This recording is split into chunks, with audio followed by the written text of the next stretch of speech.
everybody. Welcome to the Independent Ink with Mr. Fish. I'm Mr. Fish. What follows is a conversation I recently had with two excessively likable chums of mine, Gary Groth, who is the publisher of Fantagraphics Books out of Seattle. He is also the editor-in-chief of the Comics Journal.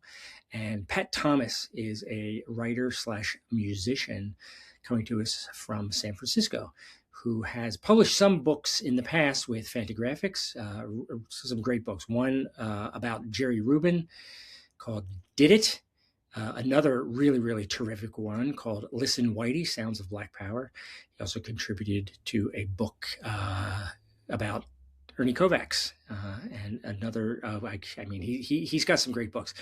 Anyway, we have a great conversation about Pat Thomas's most recent book, which is this bad boy right here, which is called Dispatches from the Literary Underground, Evergreen Review, Covers and Essays, 1957 to 1973. And if you don't know what the Evergreen Review was, it was the publication that predated all of the other terrific alternative press titles from that time period. So it was what launched the alternative press and the underground press that we all grew to love from the 1960s and early 70s. So here we are talking about that and talking about why the fuck that is so necessary now, having a independent press and independent voices to produce commentary and potential solutions for the shit show that we are currently drowning in. So here's my conversation with Pat and Gary. Dig it. So this is going to be a very timely conversation as far as I'm concerned. Given the fact that we're recording this a day after the war with Iran has begun in earnest. And it's funny because as I was preparing for this conversation, I was moving stuff around my room. And what did I come across? I came across a copy of the Evergreen Review. And one of the things in here is from Nat Hentoff, Waiting for Nuremberg. And it was a really interesting thing because I was like, I don't know if I remember reading that. And so I started to reading it, and it was so relevant to just what is going on now. Like you wanted a Vietnam War, Nuremberg.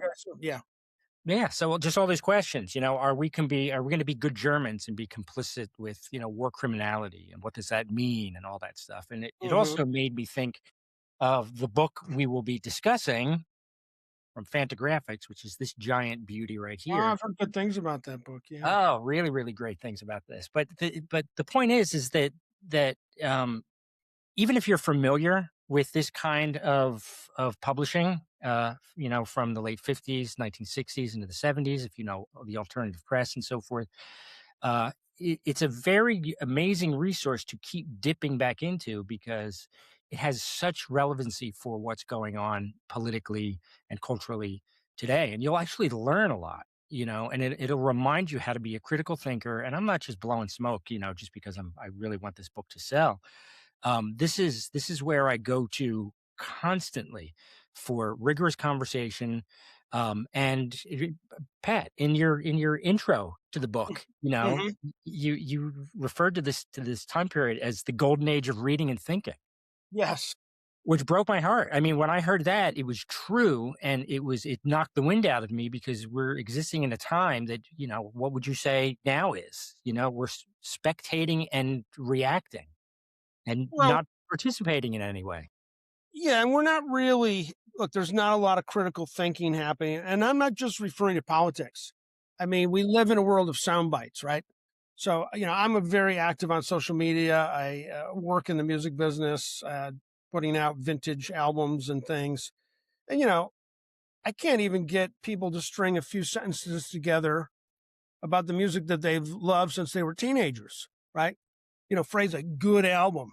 That's about the best you can come up with. Right. It's the same thing with, I think I've ranted to Gary about this, about book blurbs, right? Like, great book.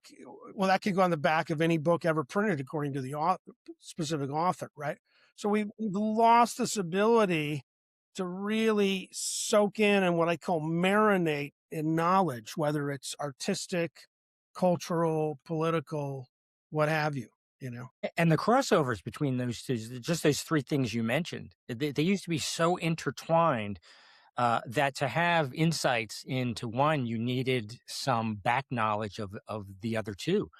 if you were going to make any intelligent assessment of anything, Well, which that's yeah. I mean, I feel thankful. Fantagraphics has published almost every book I've done, and these books covered the Black Panthers and their associations with cultural things and musician things. Jerry Rubin, Abby Hoffman, the Yippies, this Evergreen Review book. And so to me, I call it the era when certain musicians were revolutionaries and certain revolutionaries were rock stars.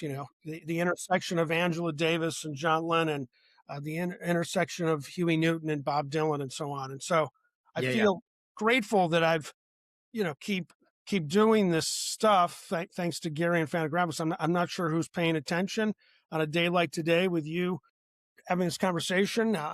It's nice that somebody cares. No, absolutely. And this we could also bring Gary. This is when we have to talk to Gary, because Yes. so much of this book is a celebration of the publisher of the Evergreen Review and Grove Press, Barney Rosset, who many people consider one of the unsung architects of the radicalism of the 1960s and early 70s. A lot of people don't even know his name. They've never heard of the guy. But if you start to see what he allowed by publishing things that were not allowed into the country, voices, international voices, that what you were just talking about, Pat, about pushing conversation out of the confines of just a political conversation, just a literary conversation, Mm-hmm. so this is a question for Gary as a publisher. I'm curious to find out, how much did you know about Barney, growing up? Because you've always struck me as, more Harvey Kurtzman type character, as inspiration goes. But But learning about him, does that inform, did it resonate with you as just like, this is what I want to do? Because it's not only sexy in a way, because you get to interact with, people like Pat and myself, but also, but there's also an agenda that has great merit and responsibility with it. right. I think, I probably didn't know. I probably learned about Barney somewhere in my 20s. So after, I had become a publisher, I don't know if you know this, but I started publishing a fanzine about comics when I was 13. I had that impulse early. And then I think it was probably in my 20s when I just started, I don't know, I started more formally recognizing that publishers have certain responsibility, not only to themselves but to the wider world. And then I started investigating publishers, and I discovered, like people like Sylvia Beach, who was Shakespeare and Company in on the left bank in France in the 20s, and she published Joyce's Ulysses when nobody else would publish it, and she did it out of a commitment to literature and because she felt personally compelled to do that. No, nobody else would do that. She literally created a publishing company just to publish that book, and then went on to publish, other avant-garde books. So I learned that there was a a tradition among radical, engaged publishers who took their responsibility as publishers seriously. And I think I already knew that in some abstract way, and then seeing these other publishers confirmed it for me. And there have always been these kinds of publishers. It's becoming less and less. One of my favorite stories working with Gary on this book is, in fact, in the back of the book, I call Gary my personal Barney Rosset. And one night, Gary and I often have late night phone calls. And I said, Barney was so incredible. He published an essay in the Evergreen Review that said basically, the Evergreen Review sucks, and here's all the reasons why. And then Gary goes, I did a similar thing in the Comics Journal. I let somebody write an essay about why Fantagraphics stinks, right? And so I love the fact that Gary and Barney are willing to take it on the nose. And that is so provocative. I mean, I've written for dozens of magazines, mostly music magazines. I can't imagine a single one of them letting me go, well, let me do an op-ed piece on why this particular magazine is a piece of crap. Well, that's what's key about this kind of publishing too, because one of the things, just to refer back to what I was talking about, once you dig into this material that's in these places like the Evergreen Review and the Realist, and all of these, even Mad Magazine, um, it's a kind of communication that insists on a conversation after the fact, because it is provocative, it is cool, it's things that you want to share with other people. It's also things that you want to have an internal debate with yourself over, because looking at well, here's a question for you, Pat. Like, this is one of the things. If you could talk about what was happening culturally and politically in America that made the emergence of something like the Evergreen Review and Grove Press, like, important at the time, because this is fulfilled a need. This wasn't just a form of play or entertainment. Well, yeah. There's a great quote I love from Thule Kuppelberg of the Fugs, and he says, anybody who lived through the 50s could not have imagined the 60s were coming, right? So, we start off, post World War II, the 50s. This is what I call the Leave It to Beaver era, right? You've got, dad's back from the war and mom, and there's a couple of kids, and it's a very suburban, and this is what you also think of: apple pie, Coca-Cola, just not a bad life per se, but very sort of sterile and shallow for the Ginsbergs and the Kerouacs and the Burroughs of the world, as well as the Minguses and the Monks and the Miles Davises of the world, right? And so, Barney also had this. Barney, right after World War II, did an obscure documentary on Black civil rights, and of course, I can't think of the exact year, but let's just say 1948 or 49, right? Several years before Martin Luther King or everybody else. That thing died a horrible death. Like, nobody wanted to talk about that. So Barney, when he Grove Press already sort of existed barely, and then he took it over. And then that's around 54, I think. And by 57, he gets the idea to do the magazine. And so the stars are aligning, right? The second issue of the Evergreen Review is called the San Francisco issue. And this is all the guys I just mentioned, the Burroughses and the Kerouacs and the Ginsbergs. But these are not nationally known names yet, right? It's the perfect magazine. And then the other part of Barney's genius is, back then the magazines were actually in a paperback book size, sort of. And so, distributing through bookstores, he kept that particular issue in print for years, right? It would keep reprinting it and things. And so it also, back to comparing 2026 to back then, we're in this disposable culture. You or I might post a cool essay on social media. 24 hours later, it's forgotten because it's been taken over by whoever else posted. But, back then people read actual print, and it sat on your coffee table or it sat at your bedside for weeks, months, even years. Yeah. And one of the other key things about that people don't remember or recognize is the fact that if you just consider the Evergreen Review, it started as a quarterly and then went to bi-monthly. And then by the time it's sort of entering into the mid to late 60s, it becomes a monthly.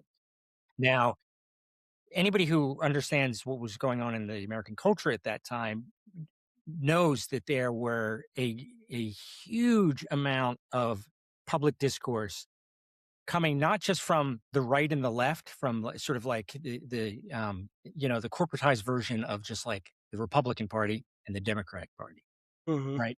What you're talking about when you talk about the beats and so forth, you you could say that they were politicized by the fact that they were not making the argument a political argument. They were going against this, status quo. They were thumbing their nose at mom and dad, Right. right?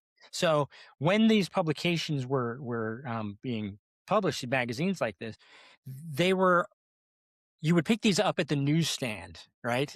Yeah. There was a morning edition of daily newspapers and an evening edition, right? And so all of these things were displayed next to each other, right? So Right. you had this great plethora of all of these different voices, all vying for your attention. And we're actually going to be looking at some of the covers that you sent to me from the Evergreen Review, and so you start to see, you know, artists and novelists and all of these things that grab the attention of the public.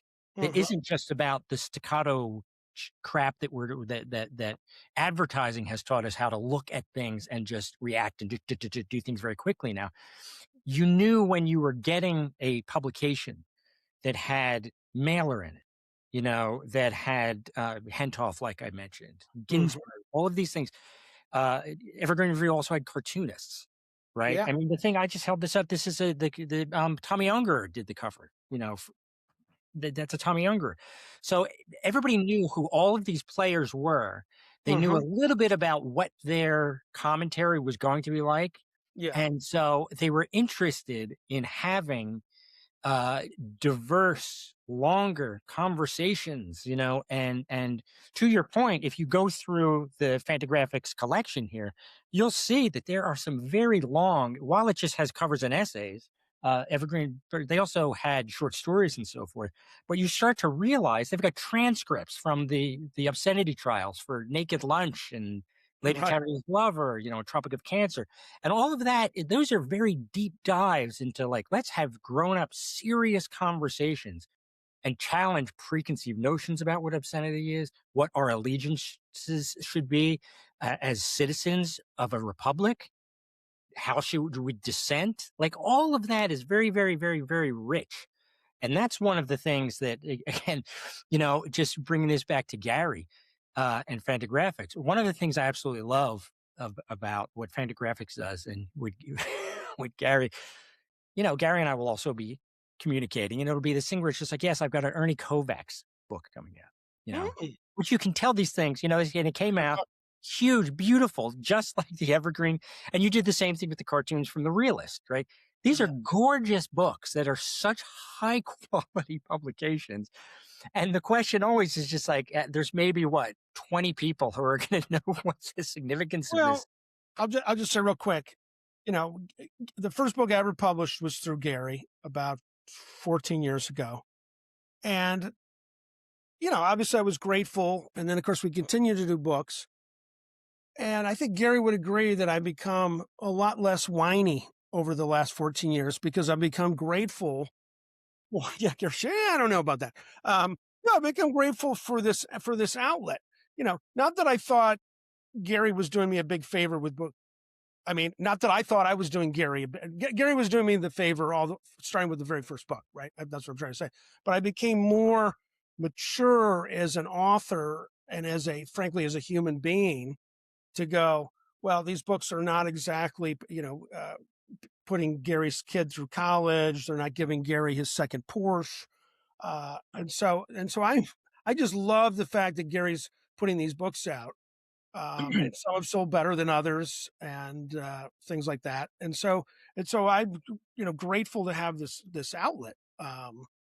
We'll talk about that, Gary. I mean, because that is true. It's just obviously you were earlier. You mentioned just that you have a sense of responsibility with the things that the titles that you curate and that you want to sell. So you're obviously not in it to be just a cold-blooded capitalist with this stuff. I mean, there's many things that you could be doing, I'm sure. I don't. You don't need a Porsche, right? And most people don't need a Porsche. I mean, for fuck's sake. I mean, that's even really have a first Porsche, but my third.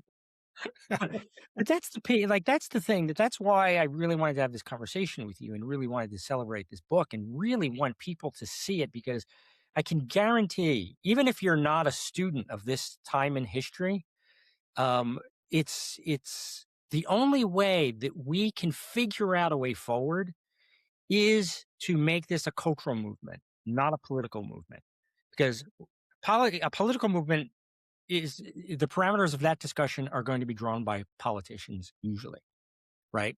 And all their stuff is about compromise, capitulating to the most simplistic version of right and wrong. You know, anybody who's even listening to our conversation knows that politicians are very disingenuous. Their finger is always in the wind, right? It's that they're Right. not saying what they really think and feel. And that's when it comes to the people who are in the Evergreen Review and are still out there, still looking for ways to get, their voices heard. But if you think about it this way, journalism has traditionally been called, it's the first draft of history, right? And the whole idea, if you're a journalist, is you're supposed to be wanting to communicate, what is this really like? What is the real story here? And as a journalist, you're supposed to tell that story as objectively as possible. The artist's version of that, they're trying to do the same thing. What is this really like? But they're going to communicate it from a subjective point of view.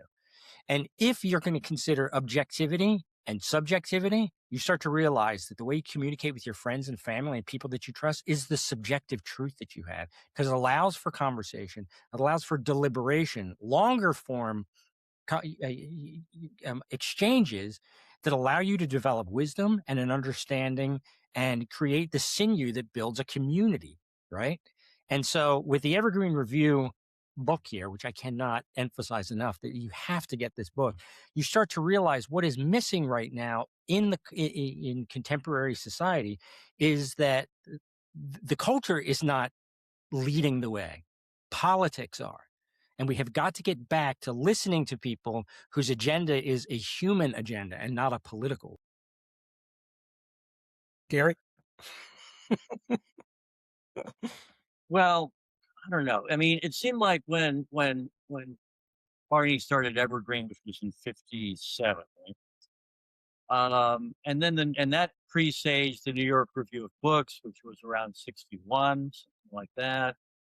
I mean, it just seemed like you had a subculture of people who were heavily interested in an ethical way about what was going on in the world around.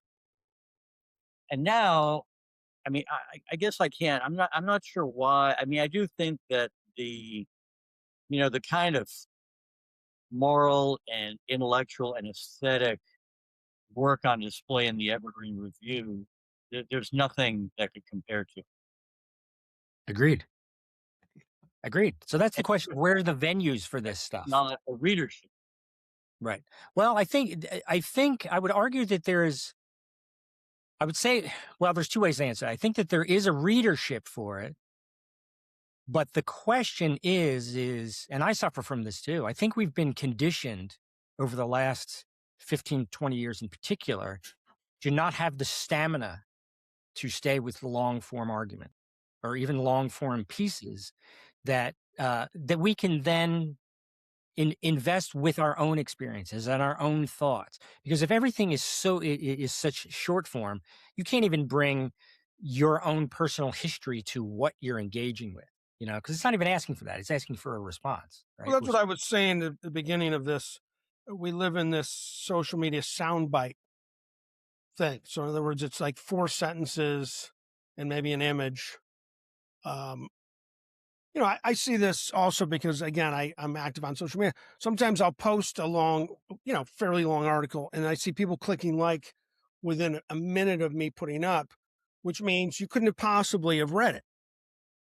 Now, on one hand, thanks for giving me the like to keep the algorithm going. On the other hand, I'd rather that you clicked on it and then had something like, oh, I agree with that, or no, let's have a real conversation here.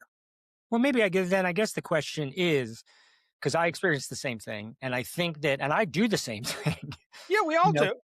Because it's that feeling of just like, I'm glad you're out there. I will get around to reading this, but I am glad you're out there. I know your work, and I know you're trying to do something for the greater good, right? I like that, right? But then life can get in the way, and then you actually may not end up getting back to engaging with that stuff. So the question is, is we can't be so unique, just the three of us here, the way we're talking right now. We all have friends and we all have people who read the work that we put out into the world Mm-hmm. who are as hungry as we are. So the question is this is there potentiality for that frustration and not being given what we need as human beings, which is more serious conversation and things that sort of are more empathetic to the truism that are all vulnerable and need to recognize the universality of the multiplicity Yeah. of all of us, right? And all the stuff that is like super important is the frustration at not being fed that through all these algorithms and social media platforms and this and Well, short is form communication. Will we? I think that the demand is there, but people don't know where to ask it, and they don't know where to have it satisfied. And well, this again, this is where this is Gary's been doing this for decades now. There is somebody who Fantagraphics, has been doing this for a long time. So they've got a vast library that has been engaged in this effort for a very, very long time. And I've been, I've been banging my head against that wall for 50 years, trying to find, the kinds of readership that we need to sustain the books that we do. And it's been a struggle every one of those 50 years. How do you find, I mean, that's the key. How do you find people who are, want to read, an alternative view of the world, an alternative interpretation of the world, not what you get spoon fed by the vast amount of media, including what's on, most of what's on the internet. Is this a question too of maybe the elimination of the middle class? Because when it comes to when we're looking at the alternative press, and we're also looking at the arts community, the participants in the arts community generally, you could say, we're middle class, some were lower middle class, right? Because those are the people that recognize how society works and they know how to talk about it in a way that is truthful and engaging. I feel like with the elimination of the middle class, somebody who feels the more desperate need to have cash flowing into your bank account so you can sustain yourself. I think that the terror of losing that, because dropping out of what used to be just the middle class, which was somewhere in the middle, people are sort of like upper middle class, reaching higher for something. The penalty for not agreeing with mainstream thinking could constantly reinforce over and over again that there are penalties for that. I mean, you could lose your job. I lost my job at the University of Pennsylvania because of the work that I do, right? And I'm not alone. There's people who are just like, okay, there is a punishment for thinking outside of the box and thinking radically in a dissenting way, which is what the stuff that we're talking about. The safety net doesn't seem to be there anymore. well, I was going to say, and I don't usually quote the Doobie Brothers, but it's all about taking it to the streets, right? Right. And I think as a Fantagraphics author, I do more book events than most of the Fanta people. And in general speaking, as a relatively unknown author, I do more. I've crisscrossed this country and parts of Europe several times, and obviously lost a ton of money. But I find when you have an in-person event, and again, I'm not saying every event I've done is packed out, but my events are generally pretty well attended. By pretty well attended, that's anywhere between 30 on the low side and 100 on the high side. This is when you start to really reel them in. And I've sold, again, I've sold quite a few books at these events because people are a little bit curious. It's generally I'm preaching converted, but this last book tour, the Evergreen Tour, I had people come up to me in their 20s and said, I'm just kind of curious about this. And I saw you on Instagram. I wanted to like hug each one of these people individually. Yeah. Right. It was awesome. Well, that's the key. I mean, to your point, in just talking about making it a cultural movement versus a political one. When you have a cultural movement, you and Pat, you talk about the music, and you brought up jazz and all this sort of stuff. At one time, this kind of renegade thinking had a wardrobe. It had a soundtrack. It had all of these things that made it really appealing. I grew up wanting to be part of the counterculture, just looking at, just the cast of Sesame Street, for God's sakes. I mean, it was just like, I can't wait to grow up with the feminization of society and all this sort of stuff and Black Power and all. I'm just like, we have finally figured it out. But again, I think that is sustained when you have access to that kind of information. And I brought up the arts community as an example. One of the things that used to happen regularly was theater. Right? Right. I mean, theater was a vibrant thing. You could go find a warehouse somewhere in, lower Manhattan that's not being used. Ask the owners, can we use this for a month? And then you have some experimental theater, charge them like 50 cents, maybe $2 to come. You have people coming in and out. It would get reviewed. Yeah. Right. And I just went to see Oedipus on, it was off Broadway. No, I guess it was considered Broadway. I just took my wife just a few weeks ago. It was almost $500.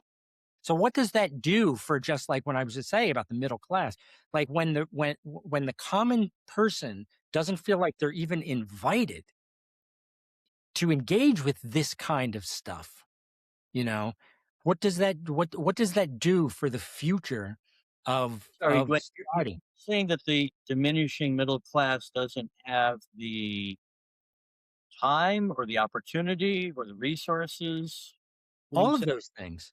But I think that what's built in, though, I would say, let me just say really quick, I think that one of the things, too, is what is the middle class? Because I do think that what has happened more and more in society, too, is people feel as if they actually have more power and a louder voice that they should be employing. Right. And I think that's why I was saying that there's penalties inside the society for making people feel poorer than they actually are, more in the target zone, more in the crosshairs of society than they really are. That's why people aren't going to protests. That's why people don't know how to engage politically, because they've been, reinforced this idea of just like, you're going to get in trouble. Not only that, it's embarrassing. You're going to go out there and you're going to cry about something. That's embarrassing, Well, you see, I think you're letting them off the hook a little bit. I mean, I think the fact is that they would rather stay home and watch a Netflix series than protest. I think that's their choice. I agree. I think they're terrified of protesting. I don't think they just give a shit sufficiently to, I mean, and protest is just a synecdoche for their broader apathy. That brings us, though, to the thing. So, in engaging in critical thought, they're not interested in exploration. They're not interested in investigation. And when they do, they go down these, deranged conspiratorial rabbit holes. I mean, and because they can't engage in critical thinking, they can't separate fact from fiction that they read on the internet. They haven't the slightest idea. Which brings us back to the beginning, which brings us to the point of what the Evergreen Review did, and what this book demonstrates is that it did give a place for people to go to feel like they had some sort of instruction just as a lifestyle. I mean, just by saying no is a political move. Like, no, I'm not going to listen to you. No, I'm going to fight the draft. No. So people don't have the rehearsal built in to know that it's actually easier. And when you can congregate with other people around your own sense of injustice and stuff, you don't feel so alone. And there's all of a sudden, it's literally a celebration of life, which is definitely absent right now. People are very isolated, so to get that feeling of community again. So what do you need to build that community? You need something for the community to actually do, to celebrate, to complain, all of these things as a congregated tribe of like-minded and like-feeling people. So I do agree with you that, yes, people would rather, and I feel that pull too. I would rather just let me just sit back and look at. I mean, that's why it's so effective, because all of us are so capable of doing it. But at the same time, listening to something like I had, a Love Supreme on earlier. And when you listen to jazz and you listen to just like from that time period, like with bebop and so forth, even like Charlie Parker and, Dizzy Gillespie, and that whole movement had to do with the adventurism and the exploratory sort of nature of that. It was asking for your participation always. It was that you have to inhabit that music with your own personal life experience for it to have the combustibility of meaning. You're not asked to just be a spectator with that. That's the power of jazz. It's got that the improvisation, and the organic nature of the whole thing is asking for you to bring your life experience and have it resonate with you. There's blues, there's sorrow, there's all this stuff in sort of the roots of that music that fired white middle class beat, like Kerouacs and so forth, because they could resonate with being an outsider, just like, what Norman Mailer called the authentic beat, which was the Black community, right? So all of those connectivity things happen inside these cultural touchstones that they're celebrating in this book that I keep saying go by. Describing is true of all good art, right? You're never just a spectator. You're always somehow a participant. You're engaged in the art in a way that's deeper and more meaningful than if you're just letting it wash over you, which is what most popular entertainment is. I mean, if I can go back, I don't know. I don't know if this is worth exploring. If I can go back to the 50s and the period that helped Barney Ross create Evergreen Review. And Pat, do you know how many copies Evergreen sold at its height? Like 50,000, 60,000? I think it goes higher. I should know this because I mentioned it in my opening essay, but I think we get as high as like 100,000 at its peak. All right, so that would be the equivalent of 300,000 today, or something like that, which would be completely unheard of for magazine. Yeah, can you imagine? Wow, over that many. But I mean, Evergreen Review and so many other things. Pat, you mentioned the 50s that someone looking at the 50s probably could not anticipate the 60s. But I think, in fact, if you look at the 60s closely, you could, because there was a discontent that started basically in post-war America. There was a reaction against the kind of vapid consumerism that was coming on America like a tsunami.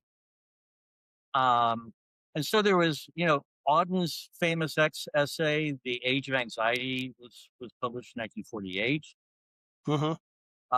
And then in the 50s, you had this whole. I mean, I know the 50s is supposed to be this Eisenhower and dull decade of conservatism, but you had this entirely alternative, radical culture coming up that was part of mass culture.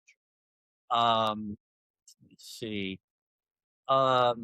Well, Waiting for Godot was 1952. Okay. You had Elvis Presley, you had Harvey Kurtzman's Mad, Sure. had humorists bubbling, like Mort Saul and Stan Freberg coming in. Yep. And even all of that coming out, with let's not forget literary publications like the Paris Review and so forth, and that's the late 40s. So coming into that, they were also asking for a reframing of how to live in the world, literally. I mean, because they had just been through science almost had completely ended the species. Right. We saw what Follow the Leader is capable of doing with, Nazi Germany and so forth. So all of a sudden there was this need for a reconsideration that thought out beyond, minty white Christianity, and the American idea. You had a whole generation of intellectuals coming up, C. Wright Mills. You had the Lonely Crowd. You had people questioning whether, in fact, America was this, well, if a consumer paradise is in fact what we want to have. Here's how I'll frame it. And Evergreen Review fits right, I think right into that mold, being critical of society and culture and art. In the 1960s, the two major counterculture movements are anti-Vietnam War and civil rights folding into Black Power. Okay. And I'm going to paint in some broad brushstrokes here, but those two movements bonded. right? People like Abby Hoffman and Jerry Rubin and Tom Hayden and Rennie Davis were friends with Huey Newton and Bobby Seale and Stokely Carmichael. People were being drafted, okay? So the draft was another unifying thing. Either you didn't want to personally get your ass shot off or you didn't want your boyfriend to, right? And so we had, obviously within this, there's millions of factions and dissatisfactions with each other. But the point is that the general left was moving together against Vietnam, against injustice, against LBJ, and then Nixon, okay?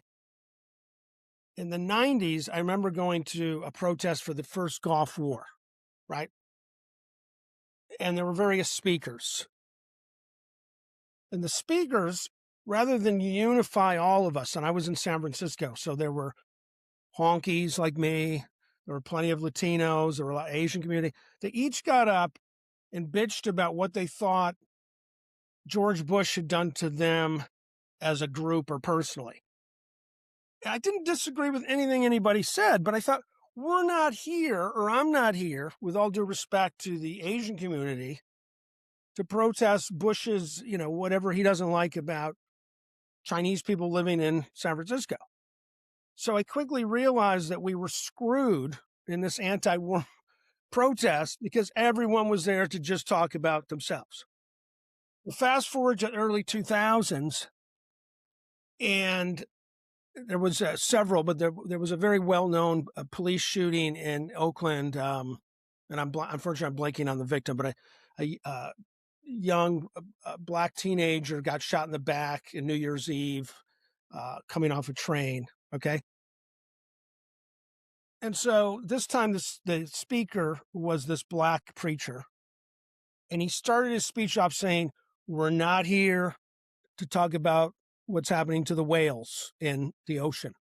We're not here to talk about the ozone layer," right? I wanted to jump up and kiss this guy and smother him with love because we were there to talk about police shooting a black youth, right? And that's how we could sit here, and I don't really want to get into how Donnie got in a second time, but loosely, the left is like, they knew that if Trump got in a second time, it would be a disaster. But it's like, well, I can't vote for Harris because, she gave me the stink eye once, on Zoom. I've never liked her since. I saw Hillary once, and I didn't like the red hatch. The bullshit people sold themselves on to not vote for these Democrats. And I'm not going to get into whether they're, and so these one issue voters or these one issue non-voters, if you will, right? And so the left, there's a thing that's been said since the 60s, but it's really, the left is now totally a circular firing squad, right? The right is really good. Look, you think all these various Trumpies really like each other and agree with each other? No, but they've decided that, Donnie is their personal Adolf, and they're going to just keep voting for him no matter what.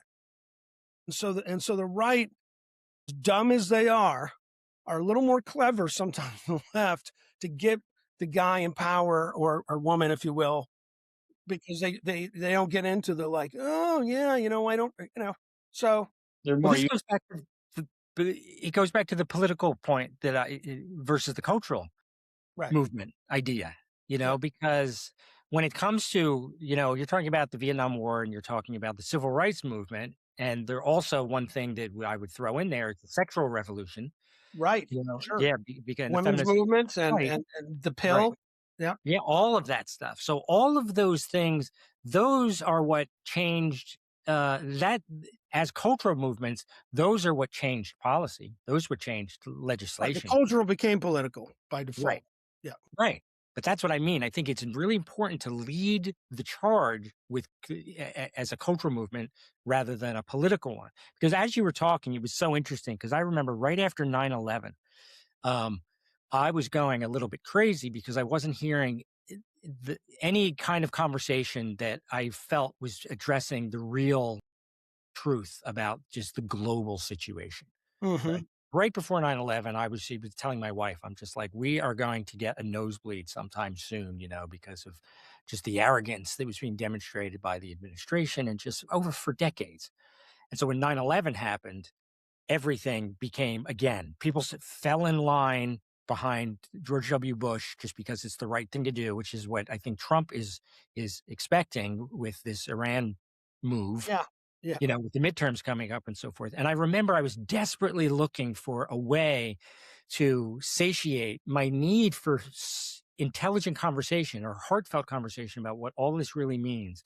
And there was a guy who was traveling around filming different speakers and making the video cassettes available for free if you couldn't afford them, or just send me $5 to help cover my costs.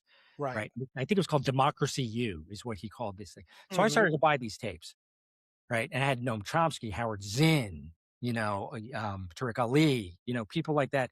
And there was one talk that Cornel West gave at Berkeley in November of 2001. And it shattered my mind and was, again, I wanted to just jump through the television screen and hug Cornel West because Whom I obviously have want to hug black people. right. And so his whole the talk that he was giving, he was given the Mario Savio Award. And so it was his talk about that. So 9/11 was November. So all the talk around him was about 9/11. He made it about he pulled in the black experience, jazz. Where does the blues come from? And made it say, listen, I understand white America, how you're feeling right now, because the black community has been experiencing this for 400 years. And then tied in music. And again, just like, how do we sustain ourselves through this time? And it was through art and all of the things that we're talking about in this conversation. Right.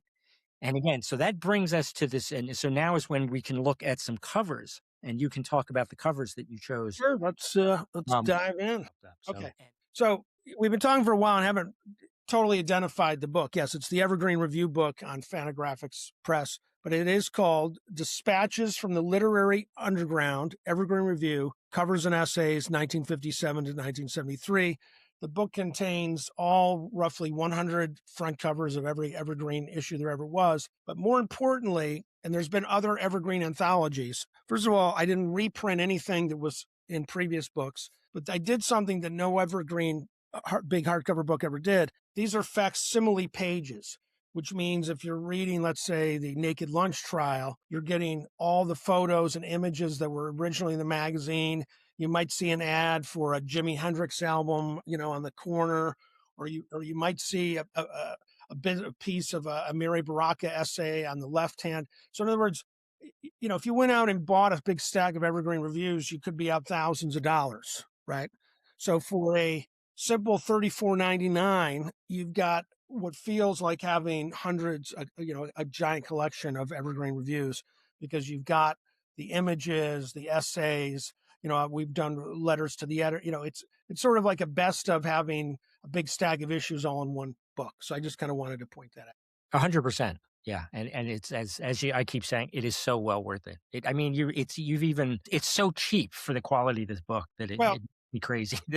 A couple of bookstores came up to me at events and said, "We thought this thing had the wrong barcode because this is a $50 book."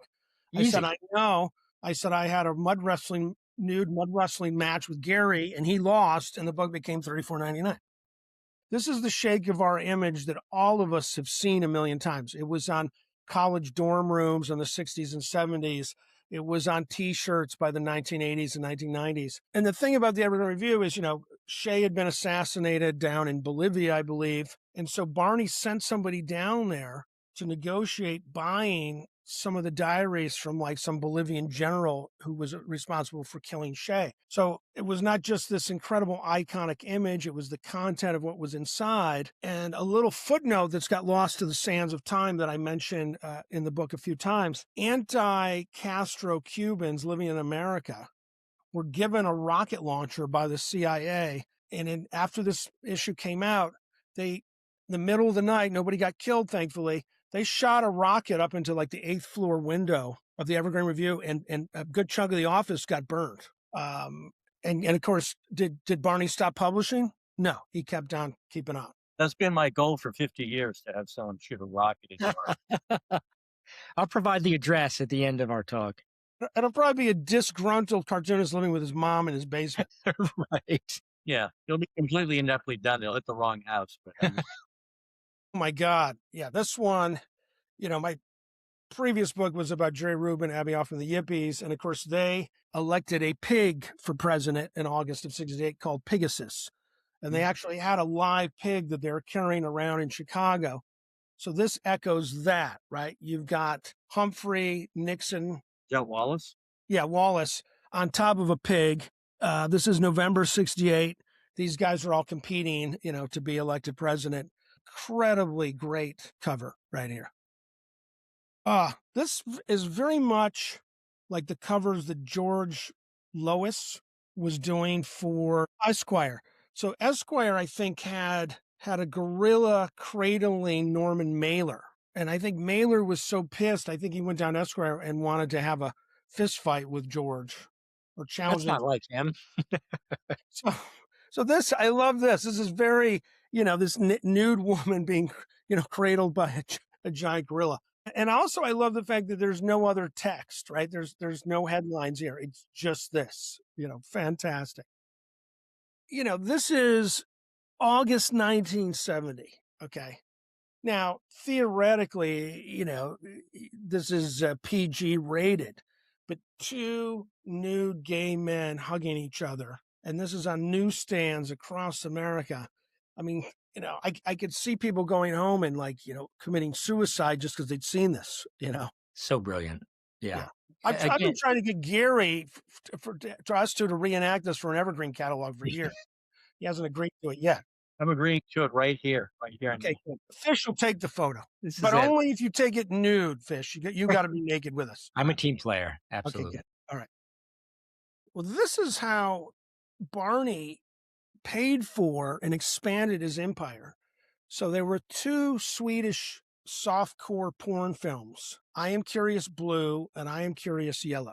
And this is when you could show kind of a softcore porn film in a theater as a European or foreign film. Barney made like a couple million off this thing. He did some great things, such as, sign more authors. Did some things like he put in at great expense a personal elevator into his building, separate from the regular, who knows what the hell that cost. But also Barney was starting to get a little bit bored of being a publisher and started to fancy himself as a filmmaker or a film distributor. So this whole thing was a mixed blessing. And again, that's talked a little bit about in the Evergreen book. Barney was not a normal publisher. He did not. I don't think he spent a lot of time crunching numbers. No. He was compulsive and intuitive, and he knew what he liked and he knew what he enjoyed. And all that money that Pat just talked about just gave him all this money to throw around. So he, like Pat said, he signed authors, but he also started making films, none of which made any money. And so it kept him going for a number of years, but it also proved to be, pretty dangerous because he ran out of it and you got used to spending it. Right. Yeah.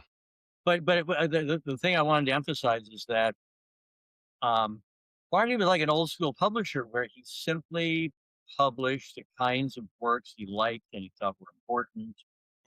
But he used his and a handful of other people at Grove's criteria. And as far as I can tell, and let me know if tell me if this is wrong, Pat. But he simply didn't pay much attention to the bottom line. He somehow survived by publishing what he did and publishing what he wanted to publish without.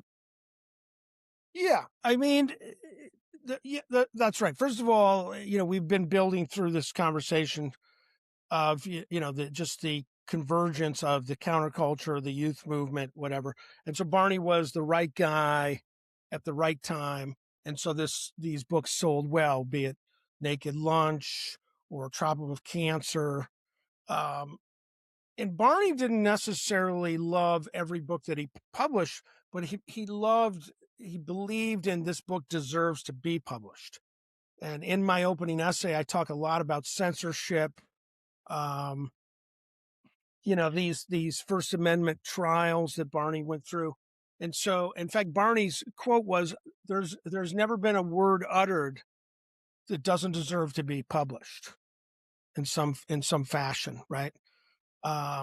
And he was a great ideas man. And one of the things I try to do in the book is I interviewed some of the, many of the staff have passed away, but trying to interview some of them or pay homage to people like Richard Seaver and Fred Jordan, who could take one of Barney's ideas and instigate it and roll with it. And I think by Barney's own admission, right, he wasn't probably looking at a P&L statement. He was looking at, here's a list of great ideas, and which ones can we have ready in book form in the next 12 months? Which ones can we have ready to be in next month's issue of the magazine? Yeah, and in many ways, what a way to live a life. It's a great way to live life. Yeah, I mean, I would love to just not be, driven by anything other than the impulse to make right choices and wrong choices. Yeah, I mean, it's a little like, I drew some comparisons to him in the essay to Orson Welles and also Coppola making Apocalypse Now, right? Like, Devil May Care. But as we're sitting here, we've been mentioning jazz. Think about all those double albums that Miles Davis put out in the 70s that were not exactly burning up the charts. But he was just determined that he was going to do a double album's worth of material, and damn anybody who doesn't want it. And there's what, a half a dozen of them at least. They're all amazing. Right. Yeah. Yeah, and again, I mean, this is a great way to sort of close things out. The question then for us, me to you, it's an unanswerable question, of course. Thank you. What is the future of publishing, and what is the hope, for I almost want to say for democracy, because really what this is a demonstration of is full-throated democracy, being played out in real time, this kind of writing, and just like talking about Barney's impulses to just be provocative because it's interesting, what's going to come out. We don't know what is going to come from asking questions that we don't know the answers to, so each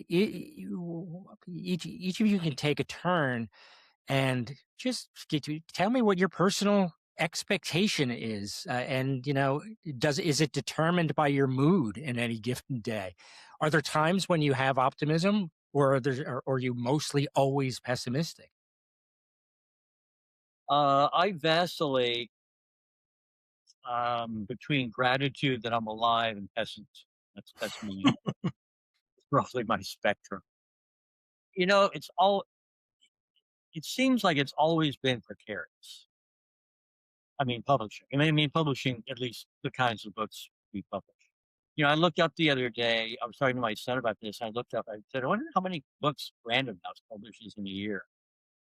And so I looked it up. And any guesses? Oh, let me try to guess. 250. Right. 15,000. Oh my God. Of course they do. They couldn't live off of 250. They got a giant overhead. That was stupid. Yeah, they published another 15,000.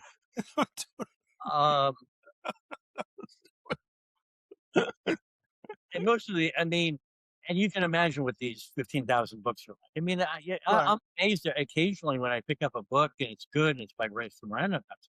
How did that happen? Well, the law of averages indicate that they have to publish, a good book once in a while. But, obviously, these huge corporate publishers have no commitment to doing anything other than pandering to what they conceive as public taste. Right. Seems indisputable to me that we have actually gotten stupider as a culture and as a body politic.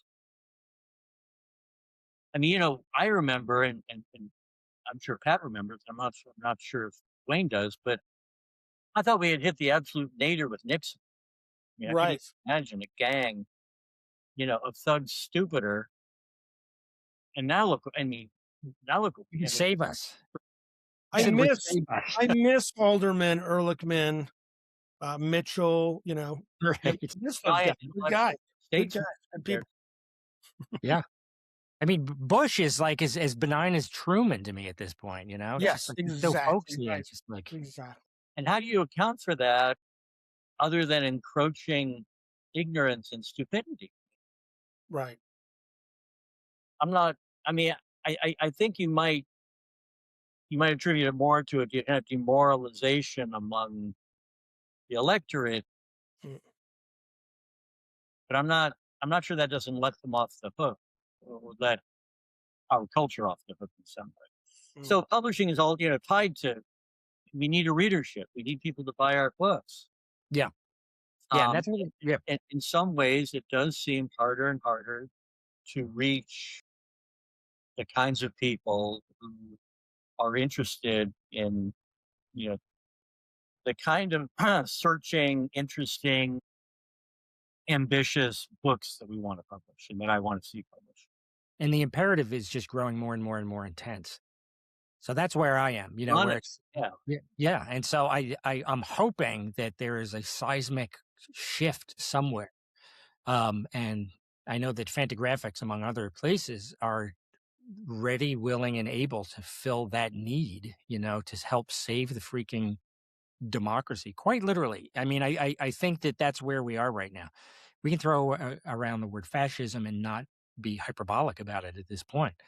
So, historically speaking, the thing that can rescue a society has been dumbed down or made so desperate in that way is a way to enrich life and make it worth protecting and worth savoring, for God's sakes. mhm. So, Pat, I'm going to let you have the last word as far as the strategy moving forward, and again, I have to thank you for bugging Gary about getting this book out Thank you. and making it so great. It's my books all have afterwards they're more like personal essays where I thank the people that helped me, but I complain a little about this, that, or the other. And so this Evergreen book, I went much more vulnerable and personal. I said something like, I want to thank the people that have actually bought my books and come to these events, because it would be much easier for me to stay home all day, order pizzas, and watch Netflix. Kind of referring to what you said earlier. I just want to say, because I've worked with Fanta for so long, Gary is generally quite, upbeat in his own sort of downbeat way. Gary, never gives out big advances, which is a smart thing to do. Gary doesn't spend too much on publicity. So in other words, there's not a lot. I mean, look, there's a lot of overhead if you add it all up, but compared to a bigger publisher, the overhead is low, and that's, I think, the take part of Gary's success. And it's rare, and again, I can only speak for myself. It's rare that I'm on the phone with Gary and he puts his foot down because it doesn't make sense to publish this, or there's a financial issue. Uh, again, he's a kind of a Barney, because it's really about publishing what he likes. He and I tag teamed. I forget the exact title of this book, but this African American illustrator, is it God is an N-word? I don't even remember what this book is called. Is that the right word? The N word of God. The N-word of God, right? And Gary and I weren't even sure what this book was totally about. But from the images and the provocativeness and the subversive nature of it, we had countless calls where we said, we need, or Fantagraphics needs, to do this book, And I love the fact, Yeah, it was singular and it was visionary. I'm not sure I entirely understood it, but I mean, I talked to the author and he right. sent it to me many times, and I just thought this was a book that needed to be published. One of the very few joys of publishing is the fulfillment you get by publishing books that you love and you believe in. And that's why I got into this, and that's, and that's what we're still doing. But it does become harder and harder to do. Well, let's get everybody to help make it easier and easier. I want to say this. People walk into a Starbucks and they drop $6-7 on a cup of coffee and it'll last them 10 minutes. Then they go into a bookstore and they go, oh my God, this book is $25. Ah! Well, you know what? Buy a couple less cups of Starbucks per week and you could buy one book per week and you'll have the book forever. And the cup of coffee only lasts you like 10 minutes. The book will last forever. That's a pitch. That is spoken by what sounded like a very smart dad. And I don't have kids. Well done. Yes. All right. Well, thanks for this. This was really great. So everybody Thank go you, and everybody. please get this book, and maybe we can have another conversation down the road with Please. more publications. So thanks a lot, guys. Thank you. Okay. Thanks. Carry Bye-bye. on.